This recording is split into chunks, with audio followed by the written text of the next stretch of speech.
Group 2 పేపర్లో రాత పరీక్షలో భాగంగా మీరు 3వ పేపర్ గురించి పరీక్ష రాయాల్సిన అవసరం ఉంది. ఈ 3వ పేపరు ఎకానమీ అండ్ డెవలప్మెంట్కి సంబంధించింది. దీంట్లో 2వ section economy and development of తెలంగాణకు సంబంధించింది. సో ఈ ఎకానమీ అండ్ డెవలప్మెంట్ ఆఫ్ తెలంగాణలోని 3వ భాగమైన వ్యవసాయం మరియు వ్యవసాయ అనుబంధ రంగాల గురించి చెప్పుకునే దశలో మనం ముఖ్యంగా తెలంగాణ ప్రాంతంలో తెలంగాణ రాష్ట్రంలో భూ కమతాలు ఏ విధంగా పంపిణీ చేయబడ్డాయి, సో వీటికి సంబంధించిన వివరాలను మనం ఇప్పుడు తెలుసుకుంటాము. మనకు తెలుసు భూమి చాలా ముఖ్యమైన స్థిర ఆస్తి.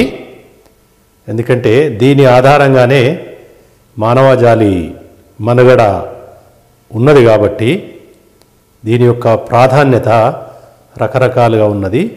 సో ముఖ్యంగా మన దేశానికి వస్తే సో భూమి ముఖ్యంగా వ్యవసాయాభివృద్ధికి పునాది కాబట్టి సో వ్యవసాయాభివృద్ధి జరగాలంటే భూమి యొక్క ప్రాధాన్యతను గుర్తించాలండి.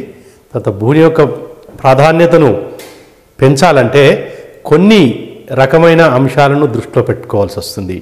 దానిలో భాగంగానే ఉన్న భూమి ఏదైతే పరిమితంగా ఉన్నదో ఆ పరిమితమైన భూమి ఏ విధంగా ఉన్నది, ఎలా ఉపయోగపడుతుంది, ఎలా వివిధ వర్గాల మధ్య పంపిణీ చేయబడ్డది, ఏ పంటలకు ఉపయోగిస్తున్నారు, ఈ అంశాలన్నింటినీ మనం తెలంగాణ ప్రాంతానికి సంబంధించిన వరకు కనుక తెలుసుకుంటాము.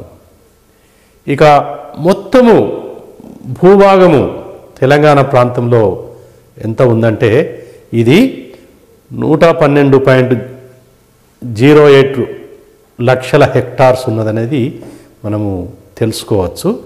ఇది తెలంగాణ రాష్ట్రం ఏర్పడక ముందున్న దానికంటే కొంచెం తక్కువ. ఎందుకంటే ఈ యొక్క కొంత భూభాగాన్ని ఆంధ్రప్రదేశ్ రాష్ట్రానికి ఇవ్వడం జరిగింది. సో కాబట్టి మిగతా వాటితో పోల్చుకుంటే భూ పరిమాణము తెలంగాణ రాష్ట్రంలో కొంచెం తగ్గడం జరిగింది. ఈ భూమిని భూమి యొక్క సారాన్ని అనుసరించి వాతావరణాన్ని దృష్టిలో పెట్టుకొని తర్వాత వర్షపాతాన్ని దృష్టిలో పెట్టుకొని 4 జోన్లుగా విభజించడం జరిగింది. ఈ 4 జోన్లలో మొదటిది ఉత్తర తెలంగాణ, రెండవది మధ్య తెలంగాణ, మూడవది దక్షిణ తెలంగాణ, నాలుగవది ఈ యొక్క హిల్లీ ట్రైబల్ ఏరియా అంటే గిరిజనులు ఎక్కువ ఉండే ఏరియాను హిల్లీ ట్రైబల్ ఏరియాగా ఈ 4 రకాలుగా వర్గీకరించడం జరిగింది. ఉత్తర తెలంగాణ మనకు ఆదిలాబాద్ డిస్ట్రిక్ట్, కొంత కరీంనగర్, నిజామాబాద్ ఉంటుంది. కొన్ని ప్రాంతాలైన ఆదిలాబాదు, కరీంనగర్, నిజామాబాదు ఈ నార్త్ తెలంగాణ పరిధిలోకి వస్తాయి. ఈ నార్త్ తెలంగాణ యొక్క భూమి 35,000 చదరపు కిలోమీటర్లు. ఈ ప్రాంతంలో సగటున వర్షపాతము 900 నుండి 1150 మిల్లీమీటర్సు. ముఖ్యంగా నైరుతి ఋతుపవనాల ద్వారా లభించే యొక్క వర్షపాతం ఇంత. ఈ ప్రాంతంలో భూమి ఎక్కువగా ఎర్ర రకపు నేలలు, వీటిని ఎర్ర చెలుక అని, ఎర్ర ఇసుక అని, ఎర్ర బంక అనేది మరియు నల్లరేగడి భూములు ఈ ప్రాంతంలో ఉన్నాయి. సో ఈ ప్రాంతంలో ముఖ్యంగా ఎక్కువ పంటలు పండించడానికి వరి, తర్వాత మొక్కజొన్న, పత్తి, పసుపు, కందులు మరియు సోయాబీన్ పంటలకు ఈ ప్రాంతము అనుకూలంగా ఉన్నది. మధ్య తెలంగాణలో మెదక్ డిస్ట్రిక్టు, వరంగల్ డిస్ట్రిక్టు, ఖమ్మం డిస్ట్రిక్ట్లోని కొంచెం భాగం ఉంటుంది. ఈ జోన్లో 30,600 చదరపు కిలోమీటర్లు ఉంటుంది. సంవత్సర వర్షపాతము 800 నుండి 1150 మిల్లీమీటర్ల మధ్యలో పడుతుంది. సో ఈ ప్రాంతంలో కూడా ఎక్కువ ఎర్ర నేలలు మరియు నల్ల రేగడి ఉన్నట్టు గుర్తించడం జరిగింది. సో ఎర్ర నేలల్లో ముఖ్యంగా ఎర్ర చెలుక, ఎర్ర ఇసుక, ఎర్ర బంక రకాలు ఎక్కువగా కనబడతాయి.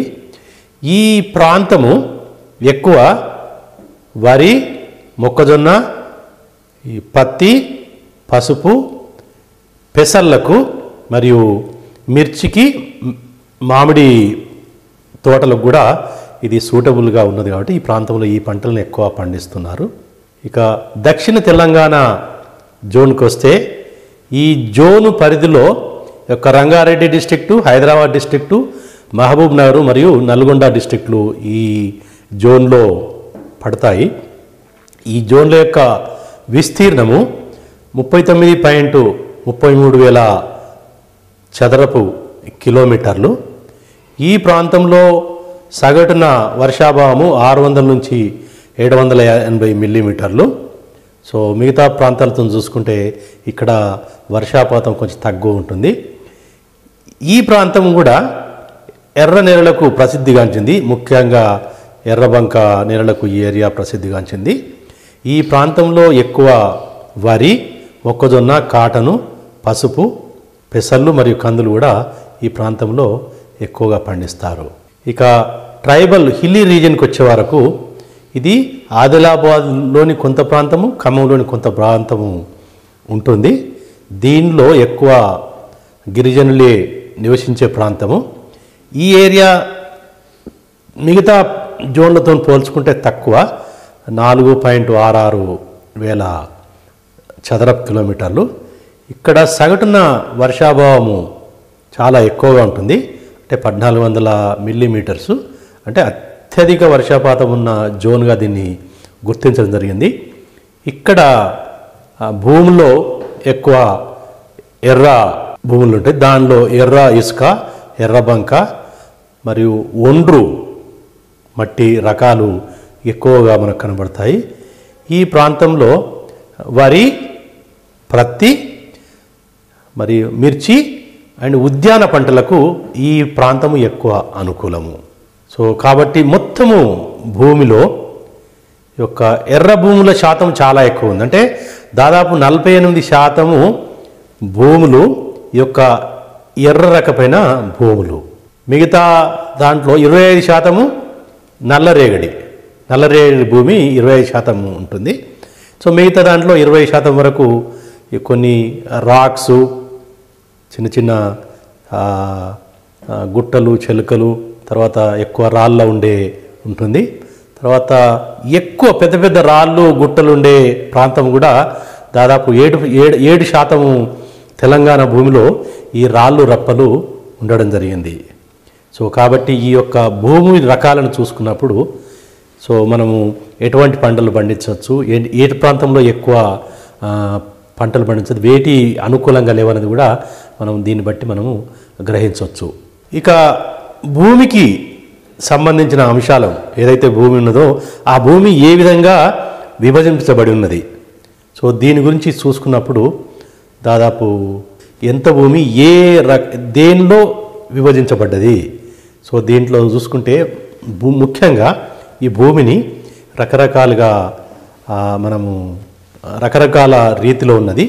దాంట్లో ముఖ్యంగా అటవీ ప్రాంతం ఎంత ఉన్నది, తర్వాత సాగు చేయడానికి అనుకూలంగా లేని ఎంత ఉన్నది, ఎంతైతే భూమి వ్యవసాయేతర పనులకు యూజ్ చేస్తున్నారు, పర్మనెంట్గా బంజరు భూముల టైప్లో అవి ఎంత ఉన్నది, తర్వాత ఎంతవరకు తోటలు మరి ఇతర పంటలకు ఎంత భూమిని యూజ్ చేస్తున్నారు, ఎంతైతే సాగు చేయడానికి అవకాశం ఉందో అది ఎంత వేస్ట్గా ఉన్నది, తర్వాత మిగతా బంజరు భూముల యొక్క ఎంత ఉన్నది, తర్వాత ఈ ప్రస్తుతం ఉన్న బీడు భూములు ఎంత, సో ముఖ్యంగా ఎంతవరకు సాగుకు అనుకూలంగా ఉన్నది అనేది మనకు ఈ యొక్క భూమి యొక్క రకాలను బట్టి మనం చెప్పుకోవచ్చు. సో మొత్తం భూమిలో ఎక్కువ అంటే దాదాపు 39% మనకు సాగుకు అనుకూలంగా ఉన్నది. అంటే దీన్ని బట్టి చూడొచ్చు దాదాపు 2/5 అంటే 40%, దాదాపు 40% భూమిని మనము సాగుకు ఉంటున్నాం. సో మిగతా 60% రకరకాలుగా ముఖ్యంగా అటవీ ప్రాంతమైన భూమి దాదాపు 23% అటవీ ప్రాంతంలో భూమిలో అడవులు ఉన్నాయి. సో 5.4 ఏమో ఈ యొక్క బ్యారను ఎందుకు పనికిరాని భూమి ఉన్నది. సో ఈ యొక్క తర్వాత ప్రస్తుతం బీడు భూములు ఉన్నది 12.5%. సో ఈ విధంగా చూస్తుందంటే ఒక అటు ఫారెస్ట్ ల్యాండు, అటవీ కింద ఉన్న ప్రాంతము, తర్వాత కల్టివేటు, ఈ రెండే ముఖ్య భాగాలు ఉన్నాయి. సో కాబట్టి ఏంటంటే ఈ రెండు కలుపుకుంటే దాదాపు మనకు 62% అటు అడవుల గురించి తర్వాత ఈ సాగు గురించి ఉన్నది. మిగతాదంతా దాదాపు 35% భూమి మనము యూజ్ చేసుకునే పరిస్థితులు లేవు, రకరకాల కారణాల వల్ల. కొంత ఏంటంటే అల్లే అవకాశం లేదు, అవకాశం ఉండి కూడా వేరే వాటికి వాడటం వలన సో మనము సాగుకు అనుకూలంగా ఓన్లీ 39% అంటే 43.77 లక్షల హెక్టార్లను మనము సాగుకు వాడుకుంటున్నాము. 25,40,000 హెక్టార్స్ను అటవీ ప్రాంతంగా ఉన్నది. సో దీన్ని బట్టి మనము ఈ యొక్క భూమి యొక్క వాడకము ఏ విధంగా ఉన్నది, ఇది లాస్ట్ ఇయర్ 2014-15 సంవత్సరంలో ఈ విధంగా ఉన్నట్టు మనం చెప్పుకోవచ్చు. సో దీన్ని బట్టి ఏంటంటే ఎంతవరకు సాగుకున్నది, ఎంతవరకు సాగుకున్నదంటే మనం ఆల్రెడీ చెప్పుకున్నట్టు దీంట్లో ఈ ఏరియా 43.8 లక్షల హెక్టార్సు ఏదైతే సాగుకు అనుకూలందో దీనిలో కొంతవరకు ఎక్కువ ఒకటి కంటే ఎక్కువ సార్లు పంటలు పండించడం వలన మనకు గరిష్టంగా గ్రాస్ కల్టివేటెడ్ ఏరియా కొంచెం ఎక్కువ ఉంటుంది. అంటే ఈ యొక్క స్థూల సాగు చేసిన ఏరియా 53.2 లక్షలు. అంటే ఈ యొక్క పంట సాంద్రత అనేది 1.2 అంటే గ్రాస్ కల్టివేటెడ్ ఏరియాను నెట్ కల్టివేటెడ్తో ఏదైతే భాగిస్తే వచ్చేదో అది పంట సాంద్రతను తెలియజేస్తుంది. అంటే కొన్ని సారవంతమైన భూములలో ఒకటి కంటే ఎక్కువ సార్ 2 పంటలు కూడా పండించవచ్చు. సో అటువంటి అప్పుడు భూమి అంతే ఉన్నప్పుడు కూడా మనం సంవత్సరంలో ఈ యొక్క సాగు చేసిన భూమి ఎక్కువ అనిపిస్తుంది. ఒకే ఎకరాన్ని 2 సార్లు సాగు చేస్తే అది 2 ఎకరాలుగా మనము పరిగణించడం జరుగుతుంది. సో ఆ విధంగా చూస్తే ఇట్లా జరుగుతుంది. కల్టివేషను ముఖ్యంగా 58% ఏదైతే మనము నికరంగా సాగు చేయడానికి అనుకూలందో అది 58%లో మనము పంటలు పండిస్తున్నాము, ఆహారకు సంబంధించిన పంటలను పండిస్తున్నాము. అంటే దాదాపు 42% ఏదైతే సాగుకు అనుకూలమైన భూమిలో ఆహారేతర పంటలను పండిస్తున్నాము. అంటే ఈ పంటలు పండిస్తున్నాం, రెండింటినీ సాగు చేస్తున్నాము. బట్ సాగు చేసే దాంట్లో మనం ఆహార పంటలకు 58%, 42% వేరే పంటలు పండించడానికి ఉపయోగపడుతుంది. సో దీంట్లో ఆహార పంటలలో ఏమేమి పండిస్తున్నారంటే ఇది ఆహార ధాన్యాలు మనకు వరి, గోధుమలు, మిగతా తృణధాన్యాలు, యొక్క పప్పు దినుసులు ఇవన్నీ కలిపి మొత్తం 21.1 లక్ష హెక్టార్స్లో ఈ యొక్క ఆహార ధాన్యాన్ని పండిస్తున్నాము. అండ్ దీని ద్వారా మనకు లభించిన ఉత్పత్తి ఏంటంటే 77.2 లక్షల టన్నులు 2014-15లో ఈ భూమిని సాగు చేయడం వలన మనకు లభించినట్టు చెప్తుంది. దీంట్లో దాదాపు 15% తృణధాన్యాలు, తర్వాత పప్పు దినుసులు 8.5%, 9%లో ఆయిల్ సీడ్స్ను కల్టివేయడం జరిగింది. దీంట్లో కూడా ఆహారానికి సంబంధించిన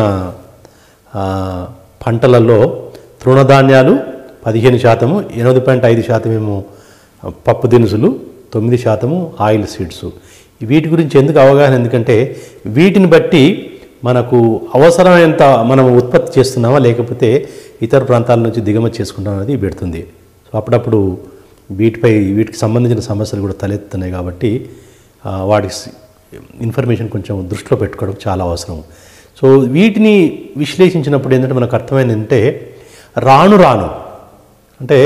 రాను ఏంటంటే ఆహార ధాన్యాలు ఉత్పత్తి చేసే భూమి తగ్గుతుంది, వేరే పంటలు పండించడానికి ఉన్న భూమిని యొక్క శాతం పెరుగుతుంది. ఇది ఇంకా మనం ఇంకా వీటి యొక్క వివరాలు ఇంకా కొంచెం మనం చూడడానికి అవకాశం ఉన్నది.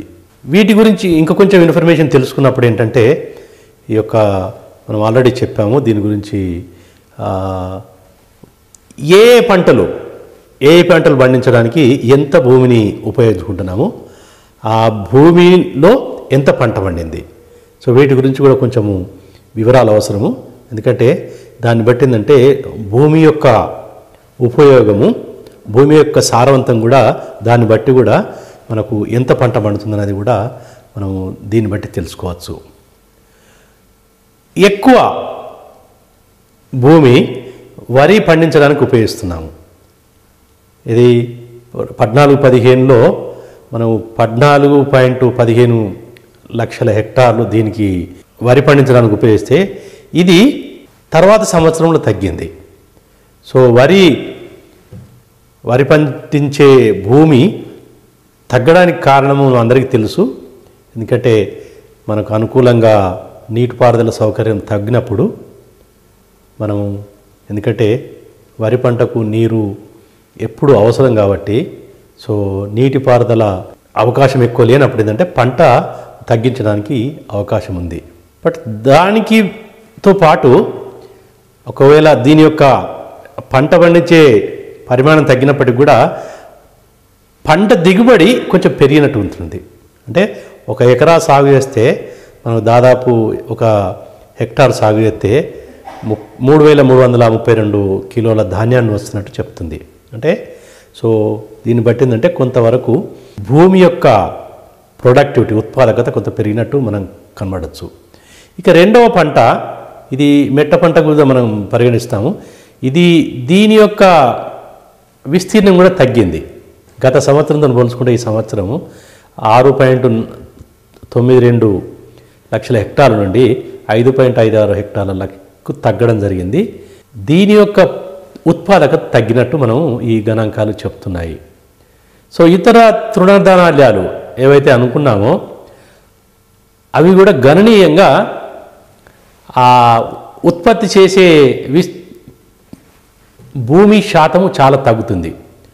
అది 2014-15లో 22.5 హెక్టార్స్లో సాగు చేస్తే గత సంవత్సరము ఓన్లీ దాదాపు 16 లక్షల హెక్టార్స్కే ఇది పరిమితం కావడం జరిగింది. సో ఈ యొక్క పంట పండించే భూమి కూడా తగ్గుతూ తర్వాత దీనిపై వచ్చే దిగుబడి కూడా తగ్గింది.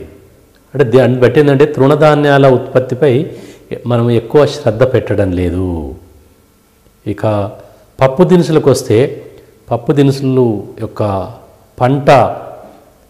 పంటలకు కేటాయించిన భూమి విస్తీర్ణం కొంచెం పెరిగింది, కానీ దిగుబడి తగ్గినట్టు మనకు ఈ యొక్క గణాంకాలు చెప్తున్నాయి.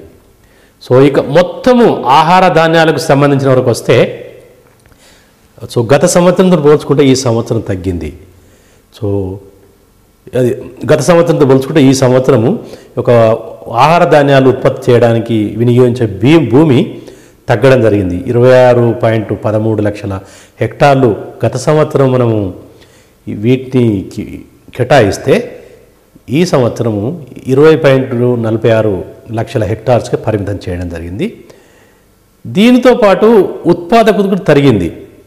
అంటే సో దీన్ని బట్టిందంటే అటు ఒక సైడు ఉత్పత్తి చేయడానికి ఎంతైతే భూమి ఉందో భూమిని కూడా తగ్గిస్తున్నాము. రెండవది ఆ ఒక్కొక్క ఎకరాను సాగు చేయగా వచ్చే పంట కూడా తగ్గుతున్నది.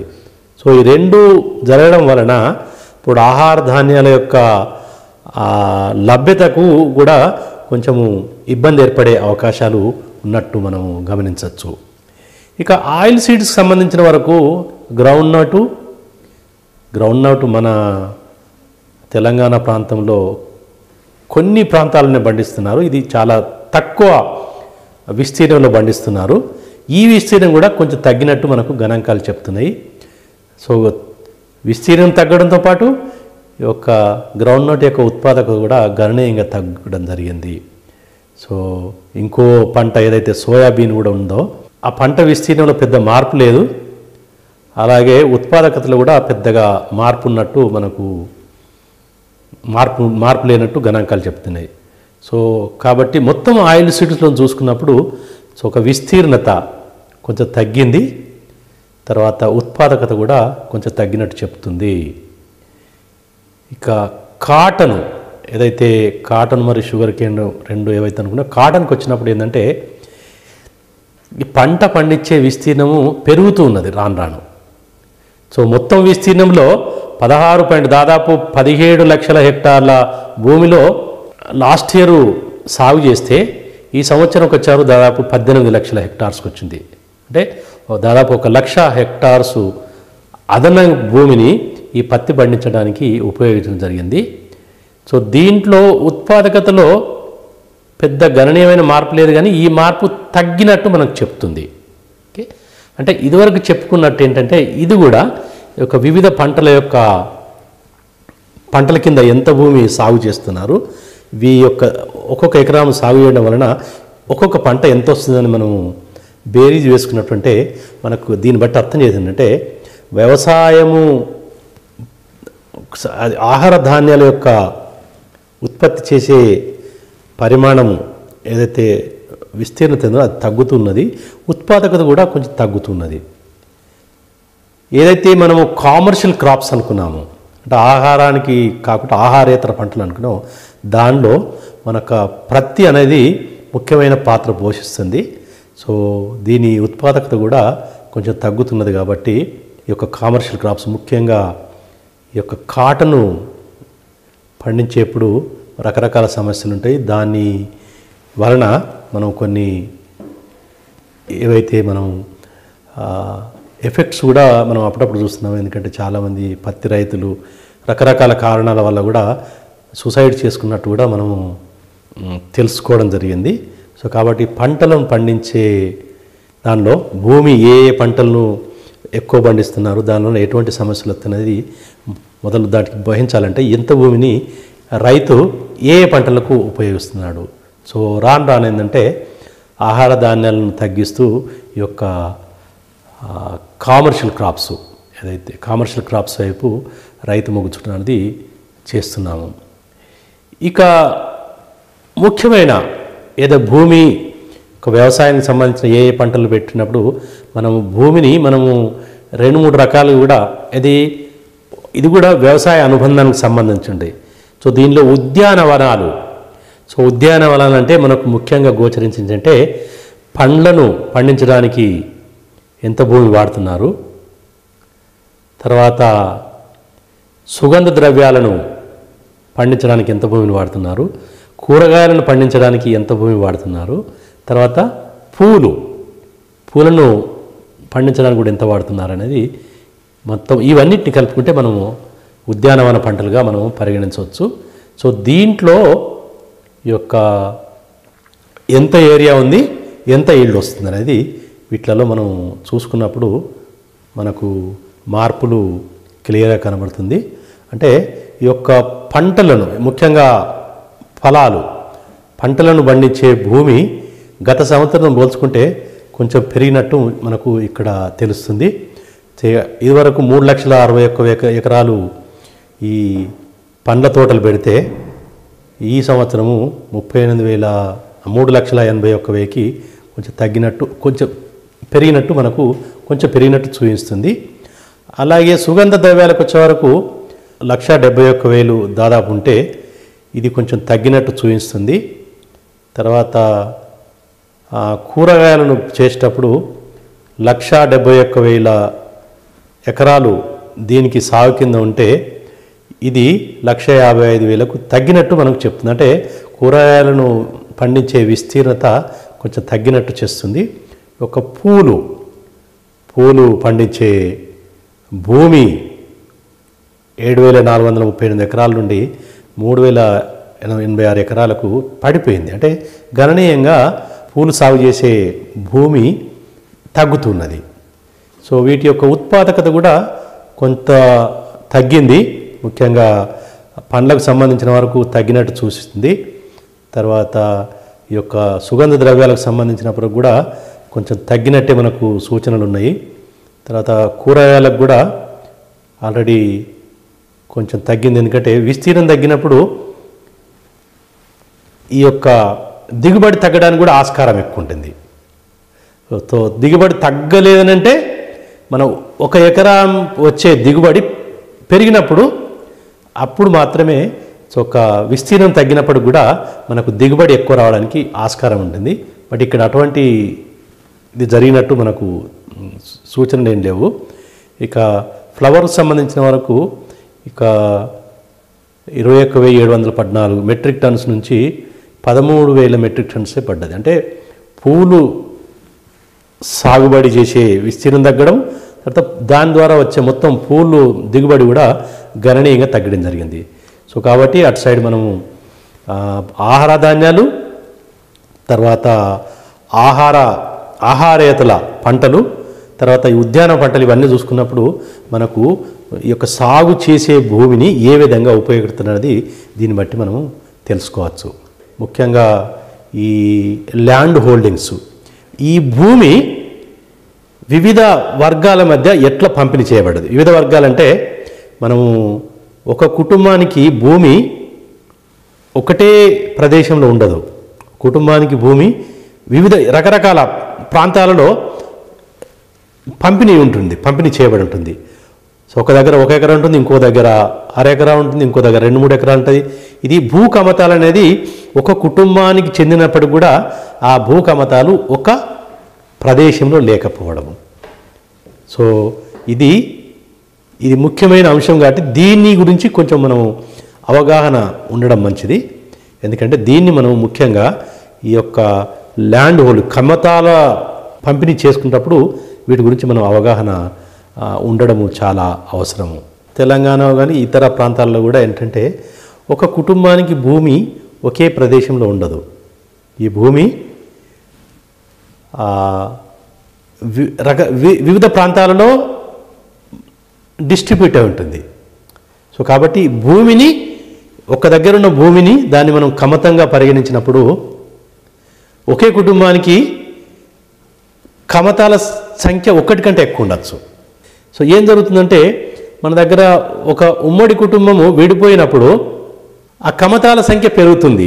భూమి అంతే ఉన్నప్పుడు కూడా ఉదాహరణకు 1 ఎకరం ఉన్నప్పుడు దాన్ని కుటుంబము విడిపోయినప్పుడు, కుటుంబంలో 2 అన్నదమ్ములు విడిపోయినప్పుడు 2 భాగాలుగా అన్నప్పుడు 2 కమతాలు వస్తుంది. అంటే భూ పరిమాణం 1 ఎకరా ఉన్నప్పటికి కూడా భూ కమతాల సంఖ్య 2 వస్తాయి. సో ఒక్కొక్క కమతం యొక్క పరిమాణం 1/2 ఎకరగా విభజించబడుతుంది. సో ఇది సర్వసాధారణం. ముఖ్యంగా తెలంగాణ రాష్ట్రంలో ఈ యొక్క రాను ఈ ఉమ్మడి కుటుంబము ఆనవాలు తగ్గుతూ తర్వాత న్యూక్లియర్ కుటుంబం యొక్క సంఖ్య పెరుగుతున్నప్పుడు ఈ యొక్క కమతాల సంఖ్య కూడా పెరగడానికి ఎక్కువ ఆస్కారం ఉన్నది. సో కమతాల సంఖ్య పెరిగినప్పుడు మనకు కొన్ని వ్యవసాయానికి సంబంధమైన కొన్ని సమస్యలు మనకు ఇక్కడ మనం రావడం జరుగుతుంది. ఈ భూకమతాల యొక్క పంపిణీ ఈ తెలంగాణలో ఎలా ఉందని చెప్తే అది జిల్లా వారీగా కూడా మనం తెలుసుకోవచ్చు. సో మొత్తం తెలంగాణలో ఈ యొక్క కమతాలను 4 రకాలుగా వర్గీకరించవచ్చు. ఒకటి ఏంటంటే ఉపాంత కమతము. ఉపాంత కమతం అంటే 1 హెక్టార్కు లేక అంతకంటే తక్కువ ఉన్న భూమిని, 1 హెక్టార్ అంటే దాదాపు 2.5 ఎకరాలు, 2.5 ఎకరాలు కానీ అంతకంటే తక్కువగా ఉన్న భూమిని ఉపాంత కమతం అంటారు. తర్వాత 1 హెక్టార్ నుంచి 2 హెక్టార్లు అంటే 2.5 నుంచి 5 ఎకరాల మధ్య ఉన్న వాటిని సన్నకారు రైతులుగా మనం గుర్తించవచ్చు. సో అలాగే 2 ఎకరాల నుండి ఎక్కువ ఉన్న వాళ్ళను మధ్యతరగతి రైతులు, తర్వాత 10 ఎకరాల కంటే ఎక్కువ ఉన్న వాళ్ళను మనము పెద్ద రైతులుగా మనము గుర్తించవచ్చు. సో ఈ యొక్క భూ పంపిణీలో కూడా ఎటువంటి అసమానతలు ఉన్నాయి, ఆ అసమానతల వలన ఎటువంటి సమస్యలు ఉన్నాయనేది కూడా మనం పరిగణించవచ్చు. ఇది మనకు 2010-11 సంవత్సరానికి సంబంధించిన గణాంకాలకు మనం తెలుసుకున్నప్పుడు తెలంగాణ ప్రాంతంలో ఈ యొక్క కమతాలను మనము వర్గీకరించట్టు. ఒకటి ఉపాంత కమతము అంటే 1 హెక్టార్ కంటే తక్కువ ఉంటే దాన్ని ఉపాంత కమతం అంటాము. దీన్ని సాగు చేసే వాళ్ళను మన ఉపాంత రైతులుగా అంటాము. తర్వాత 1 నుంచి 2 హెక్టార్స్లో ఉన్న కమతాలను సాగు చేస్తే వాళ్ళను సన్నకారు రైతులు అంటారు. ఇక ఎక్కువ 10 ఎకరాల కంటే ఎక్కువ సాగు చేసే వాళ్ళను మనము లార్జ్ ఫార్మర్స్గా మనం పరిగణించవచ్చు. ఇక తెలంగాణలో భూ పంపిణీలో అసమానతలు ఉన్నాయనేది దీన్ని బట్టి మనం చెప్పుకోవచ్చు. ఎందుకంటే 62% కమతాలు ఉంటే ఆ కమతాలలో ఉన్న భూమి ఓన్లీ 25%. అంటే 25% భూమిని 62 మంది పంచుకున్నట్టు మనం రఫ్గా చూసుకుంటే. అంటే దీంట్లో కమతాలు సాగు చేసే యొక్క భూమి యొక్క విస్తీర్ణము చాలా తక్కువగా ఉన్నది. సో ఇది మీరు గమనించాల్సిన అవసరం ఏంటంటే ఎక్కువ భూమి ఏంటంటే తక్కువ పరిమాణంలో ఉన్నది. ఎక్కువ భూమి అంటే చిన్న చిన్న కమతాలుగా విభజించబడ్డది. సో అరెకరం ఒక దగ్గర, ఎకరం ఒక దగ్గర అట్లా. కాబట్టి సో ఇది చాలా ముఖ్యమైన గమనించాల్సిన వస్తుంది. ఇక 1 హెక్టార్ నుంచి 2 ఎకరాల మధ్యలో దాదాపు 24% కమతాలుంటే వీళ్ళ పరిధిలో ఉన్న భూమి దాదాపు 30%. అంటే ఈ దీంట్లో భూమి శాతం ఎక్కువ ఉంది, కమతాల శాతం కొంచెం తక్కువ ఉంది. కాబట్టి ఇది మంచి దశలో ఉన్నట్టు కూడా మనం పరిగణించవచ్చు. ఇక లాస్ట్కి వస్తే ముఖ్యంగా ఎక్కువ భూమి ఉన్న వాళ్ళు నిజంగా భూమిపై నియంత్రణ కలిగి ఉన్న వాళ్ళు అనుకుంటే దాదాపు 10 ఎకరాల కంటే ఎక్కువ ఉన్న వాళ్ళు దాదాపు 0.3% వాళ్ళ ఆధీనంలోనే ఉన్నది. ఇక మధ్య తరహా భూమి ఎక్కువగా ఉన్నట్టు మనం పరిగణలోకి తీసుకోవచ్చు. దీనిలో దాదాపు 14% కమతాలలో దాదాపు 40% భూమి వాళ్ళ ఆధీనంలో ఉంది. అంటే ఎక్కువ భూమి కమతము దాదాపు 2 ఎకరాల కంటే ఎక్కువ, 5 ఎకరాల కంటే తక్కువ ఉన్నట్టు మనకు చెప్పచ్చు. అంటే మధ్య తరహా భూమి ఎక్కువ ఉన్నది మన తెలంగాణలో ఉన్నట్టు మనము ఇక్కడ గమనించవచ్చు. ఇప్పుడు ఈ భూ పంపిణీ కూడా ఒక్కొక్క డిస్ట్రిక్టులో ఒక్కొక్క విధంగా ఉన్నది. సో కొన్ని డిస్ట్రిక్ట్లలో ఈ యొక్క ఉపాంత భూముల యొక్క కమతాల యొక్క సంఖ్య ఎక్కువ ఉన్నది, స్వాధీనంలో ఉన్న భూమి శాతం చాలా తక్కువగా ఉన్నది. సో ముఖ్యంగా ఆదిలాబాద్ చూసుకుంటే 43-44% కమతాల సంఖ్య ఉంటే వాళ్ళ ఆధీనంలో ఉన్నది 16%. సో కాబట్టి కొన్ని డిస్ట్రిక్ట్లలో అసమానతలు ఎక్కువ ఉన్నట్టు మనము పరిగణలోకి తీసుకోవచ్చు దీన్ని బట్టి. సో ఇది మనం వివరాలు చూసుకున్నప్పుడు దీని యొక్క ప్రభావము ఏ విధంగా ఉన్నది మనము పరిగణించవచ్చు. ఎందుకంటే భూ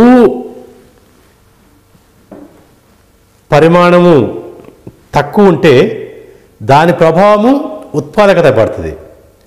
సో ఒక డిస్ట్రిక్ట్ వైజ్ చూసుకుంటే ఒక డిస్ట్రిక్ట్లో సగటున ఎంత భూమి ఉన్నది, ఒక్కొక్కరికి ఎంత ఉన్నదంటే ఇది చాలా డిస్ట్రిక్ట్లో వేరియేషన్ చాలా ఎక్కువ కనబడుతుంది. ఎందుకంటే సో ఆదిలాబాద్ డిస్ట్రిక్ట్ వచ్చే వరకు సగటున 1.4 హెక్టార్సు కమతం యొక్క పరిమాణం ఉంటే అది వేరే వాటికి వచ్చే వరకు చాలా తగ్గింది. వేరే డిస్ట్రిక్ట్కి వచ్చే వరకు ఫర్ ఎగ్జాంపుల్ మెదక్ వచ్చే వరకు దీని యొక్క పరిమాణం చాలా మెదక్లో ఎక్కువ ఉన్నట్టు కనబడుతుంది.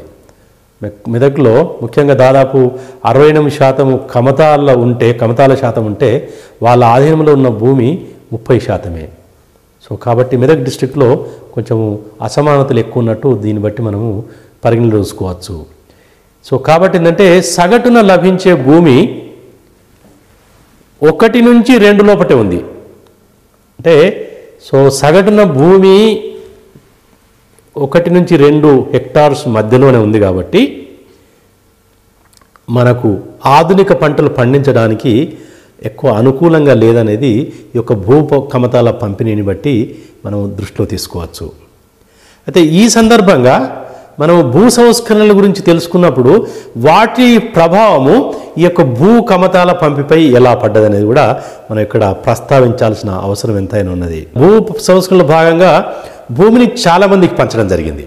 వివిధ సంక్షేమ కార్యక్రమాలలో భాగంగానే భూ పంపిణీ విధానాన్ని చాలా సంవత్సరాల నుంచి చేపట్టడం జరిగింది. సో కాబట్టి భూమి లేని రైతులకు ల్యాండ్లెస్ ఫార్మర్సు లేదా భూమి లేని కార్మికులకు ఈ యొక్క భూమిని పంచడం జరగన ఆ పంచినప్పుడు ఏమవుతుందంటే పంచే భూమి యొక్క పరిమాణము చాలా తక్కువ. 1 ఎకరమో 2 ఎకరాలో 3 ఎకరాలో సో అది రకరకాల భూమి యొక్క సారవంతాన్ని బట్టి పంచడం జరిగిందంటే కాబట్టి ఏంటంటే పంచడం వలన యొక్క భూ వికేంద్రీకరణ జరిగింది. అంటే భూమి ఎక్కువ మంది చేతిలో వెళ్ళిపోయింది. బట్ ఎక్కువ మంది చేతిలో వెళ్ళకపోవడం వలన భూ కమతం యొక్క పరిమాణం తగ్గింది. సో దీని యొక్క ఒక విధంగా భూ వికేంద్రణ జరిగినప్పుడు న్యాయం జరిగిందని ఒకవైపు మనం భావిస్తే ఇంకొక వైపు ఏంటంటే ఈ యొక్క భూ కమతం యొక్క పరిమాణం తగ్గడం వలన దాని యొక్క ప్రభావము ఉత్పాదకతపై పడ్డది. ఎందుకంటే తక్కువ భూమి ఉన్నప్పుడు అధునాతన వ్యవసాయ పద్ధతులను వాడడానికి అవకాశం తక్కువ ఉంటుంది కాబట్టి సో తద్వారా ఈ యొక్క భూ కమతాలు వాటి యొక్క పరిమాణం ఎంత తక్కువ ఉంటే సో ఉత్పాదకత తక్కువ రావడానికి అవకాశం ఉంటుంది. ఎందుకంటే భూమి యొక్క పరిమాణం చాలా తక్కువ ఉందనుకోండి, సో మనము భూమి ఉన్నప్పుడు మన అన్ని విధాల ఫెసిలిటీస్ అన్నీ ఏవైతే పంట పండించడానికి ఏవైతే అనుకూలంగా పరిస్థితులు ఉండో అవన్నిటిని కూడా అమర్చాల్సిన అవసరం ఉంటుంది. కాబట్టి అమర్చాలంటే ఖర్చు ఎక్కువ అవుతుంది. ఫర్ ఎగ్జాంపుల్ 1 ఎకరం భూమి దానికి ఒక బోర్వెల్ వేయాలన్నా లేకపోతే ఒక వేరే ట్రాక్టర్స్ వాటితోని దున్నించాలంటే కూడా కొంచెం భారమైన ఖర్చుతో కూడినాయి. కాబట్టి అటువంటి కమతాలలో ఖర్చు ఎక్కువ అవుతుంది. అంటే ఉత్పత్తి చేసిన పంట ఓసారి పెరిగినప్పటికి కూడా ఉత్పత్తికి అయ్యే ఖర్చు ఎక్కువ అవుతుంది. సో ఉత్పత్తికి అయ్యే ఖర్చు ఎక్కువైనప్పుడు సో ఒక ఉత్పత్తి చేసే రైతుకు మిగిలే నికర ఆదాయము చాలా తక్కువగా ఉంటుంది. సో కాబట్టి యొక్క భూ కమతము ఎంత ఉండాలనడానికి ఒక నిర్దిష్ట పరిమాణం అంటే ఇప్పుడున్న కమతం యొక్క పరిమాణానికంటే ఎక్కువ ఉండాల్సిన అవసరం ఉంది. అంటే ఇంకా భూ పంపిణీ జరగాలి. భూ పంపిణీ అంటే ఎక్కువ భూమి ఉన్న కమతాల నుండి తక్కువ వాళ్ళ గిట్ట మారితే భూ కమతం యొక్క పరిమాణం మారాలి. సో దురదృష్టవశాత్తు ఏంటంటే భూ కమతాల యొక్క సంఖ్య పెరుగుతూనే ఉన్నది. ఎందుకంటే ఎక్కువ భూమి ఉన్న వాళ్ళ దగ్గర భూమి తీసుకొని బీద వాళ్ళకి ఇచ్చినప్పుడు ఇంకా కమతాల యొక్క సంఖ్య పెరుగుతుంది. ఎందుకంటే ఆ భూమి ఇచ్చేటప్పుడు అది ఎక్కడెక్కడో ఇస్తారు. అది సపరేట్గా ఇచ్చినప్పుడు ఏమైందంటే అది ఆల్రెడీ వ్యవసాయదారునికి ఉన్న భూమి పక్కనే ఇస్తే అటువంటిప్పుడు భూ కమతాల సంఖ్య తగ్గడానికి తర్వాత భూ కమతాల మధ్య ఉన్న ఉత్పత్తి ఏదైతే ఎక్కువ భూమి ఉండడానికి ఆస్కారం ఉంటుంది. కాబట్టి అటువంటి పద్ధతులు మన ప్రభుత్వాలు చేపట్టినట్టు కనబడం లేదు. అంటే సో ఒకవేళ నిజంగానే ఈ యొక్క భూ కమతాల యొక్క పంపిణీ ప్రభావము వ్యవసాయ వృద్ధిపై మంచిగా ఉండాలంటే అంటే ఈ యొక్క సగటు భూమి పరిమాణము కొంచెం పెంచాల్సిన అవసరం ఉంది. సో అట్లా చేస్తే తప్ప దీన్ని కన్సాలిడేషన్ ఆఫ్ ల్యాండ్ హోల్డింగ్స్ అంటారు.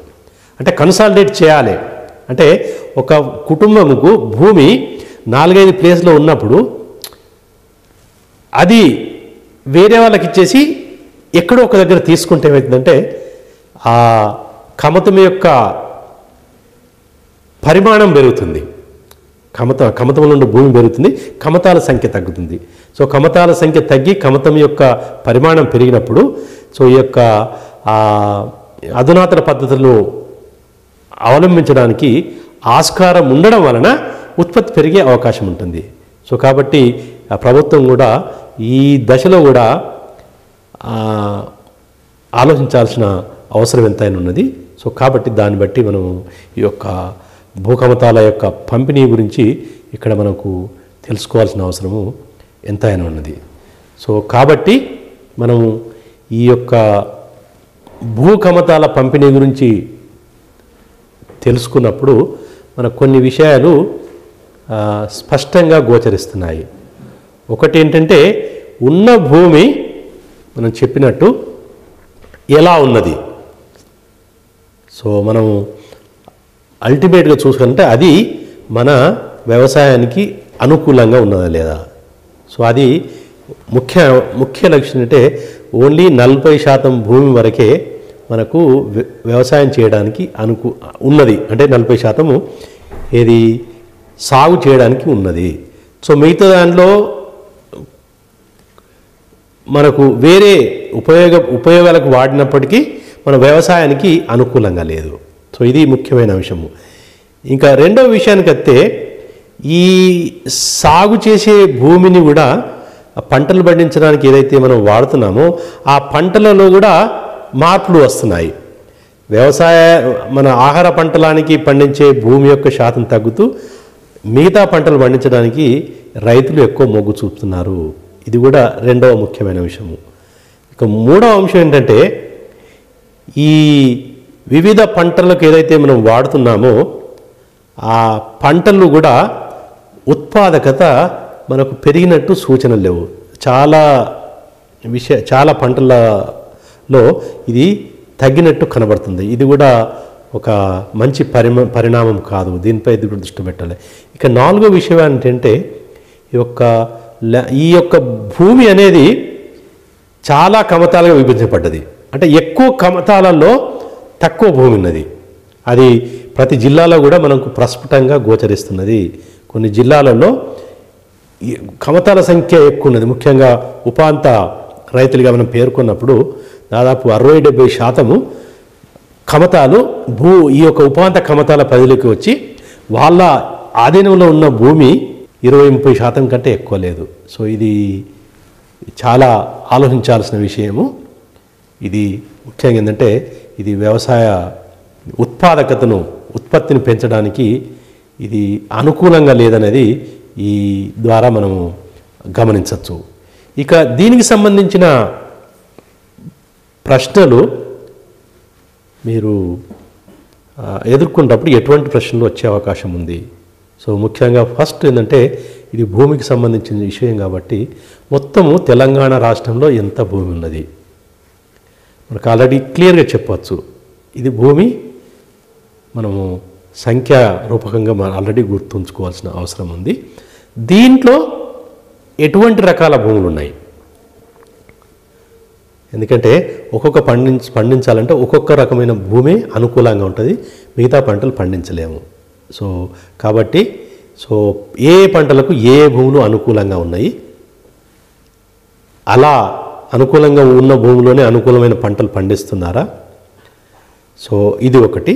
తర్వాత ఈ భూమి సాగు చేయడానికి ఎంత ఉంది, సాగుకు అనుకూలంగా లేకుండా వేరే ఉపయోగాలకు ఎలా ఉపయోగపడుతుంది.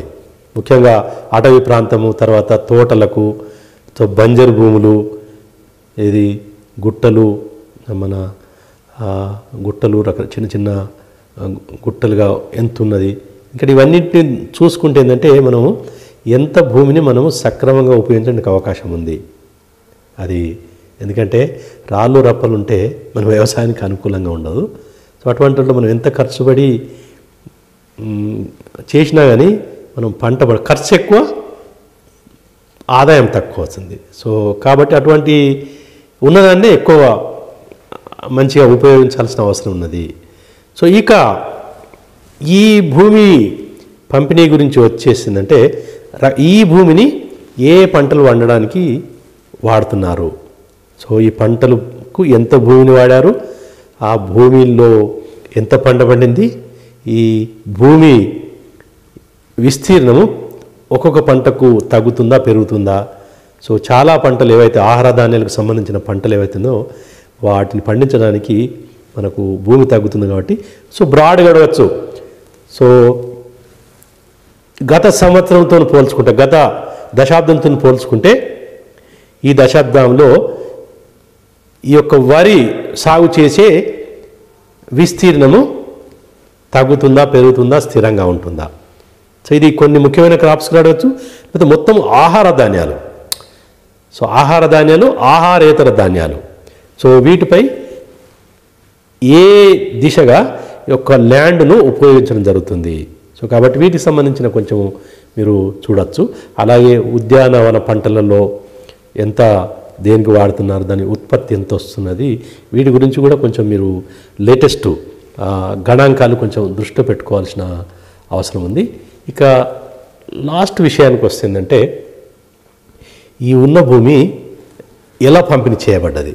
సో పంపిణీ చేయడానికి మనం సాధారణంగా కమతాల అధ్వర్యంలో ఉన్న భూమి ఇది ఏ విధంగా పంపిణీ చేయబడ్డది మీరు అడగచ్చు. ఇక ఈ సంవత్సరంలో తెలంగాణలో మన ఉపాంత రైతులు సాగు చేసే భూమి వాటా లేకపోతే భూకమతాల వాటా, సో ఇది ఉపాంత రైతులకు అడగచ్చు, లేకపోతే మధ్యతరగతి రైతులకు రావచ్చు. ఇది అంటే ఈ రెండింటిని మనం చూసుకోవాలి. ఏది కమతాల శాతము మరియు ఆ కమతాల ఆధీనంలో ఉన్న భూమి శాతము, ఈ రెండింటిని అడగచ్చు. ఇది బ్రాడ్గా అడగచ్చు, లేకపోతే గణాంక రూపం కూడా అడగచ్చు. సాధారణంగా ఏంటంటే బ్రాడ్గా అడగడానికి ఏంటంటే ఈ యొక్క ఉపాంత కమతాలో పరిధిలో ఉన్న భూమి తక్కువ, ఇది భూకమతాల యొక్క వాటా కంటే తక్కువ ఎక్కువ. సో దీనికి మనకు ఖచ్చితంగా ఇంత అని ఈ గణాంకం అవసరం లేదు, బట్ దాన్ని బట్టి మనం చెప్పచ్చు తక్కువ ఉందా ఎక్కువ ఉందా అనేది మనకు అవగాహన ఉండాలి. అంటే గణాంకాలపై కొంచెం అవగాహన ఉన్నప్పుడు దాని ద్వారా వచ్చే క్వశ్చన్ను మనం ఆన్సర్ చేయడానికి మనకు ఆస్కారం ఉంటుంది. సో ఇది కొన్ని స్పెసిఫిక్ జిల్లాల గురించి అడగచ్చు, లేకపోతే మొత్తం తెలంగాణ ప్రాంతం. సో సాధారణంగా తెలంగాణ ప్రాంతానికి పరిమితం కావడానికి ఆస్కారం కూడా ఉండొచ్చు. సో బ్రాడ్ ఇండికేషన్స్ అయితే మీరు చూసుకోవాల్సిన అవసరం ఉంది. ఇలా చూసుకుంటే మీరు ఈ టాపిక్ సంబంధించిన ప్రశ్నలు మీరు ఆన్సర్ చేయడానికి అవకాశం ఉంటుంది.